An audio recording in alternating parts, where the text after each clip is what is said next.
যে উকি দিচ্ছে ফ্যাসিবাদ। আমি বলবো যে পচা পানার মধ্যে দিয়ে তারা উকি দেওয়ার চেষ্টা করছে।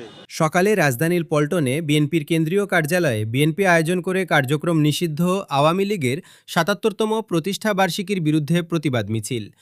বিএনপি এবং এর বিভিন্ন অঙ্গ সংগঠন একযোগে আমরা একটি প্রতিবাদ মিছিল করেছি।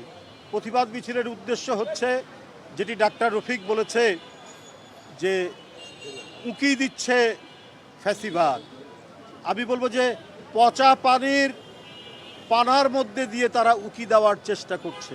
মিছিল শেষে বিএনপির সিনিয়র যুগ্ম মহাসচিব রুহুল কবির রিজভী অভিযোগ করেন, দেশ বিরোধী দেশের সার্বভৌমত্ব বিরোধী বক্তব্য দেয়া হচ্ছে, এসব জনগণ মেনে নিবে না। বলেন, যারা মানুষের স্বাধীনতা কেড়ে নিয়েছিল, কথা বলার অধিকার কেড়ে নিয়েছিল, জেল জুলুম অত্যাচার করে বাড়িতে বাড়িতে পুলিশ পাঠিয়ে নির্যাতন করেছে, গুম করেছে, সেই ফ্যাসিবাদ আবার উকি দিচ্ছে।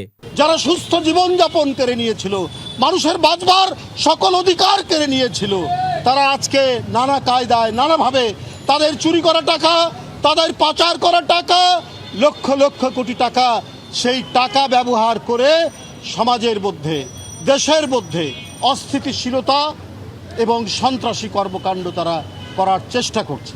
দলের অঙ্গ ও সহযোগী সংগঠনের নেতারা বলেন, কার্যক্রম নিষিদ্ধ দলটি দেশে নৈরাজ্য সৃষ্টির অপচেষ্টা করছে। নেতাকর্মীদের অভিযোগ, ফ্যাসিবাদ আবার উকি দিচ্ছে, জনগণ তা যে কোনো মূল্যে প্রতিহত করবে।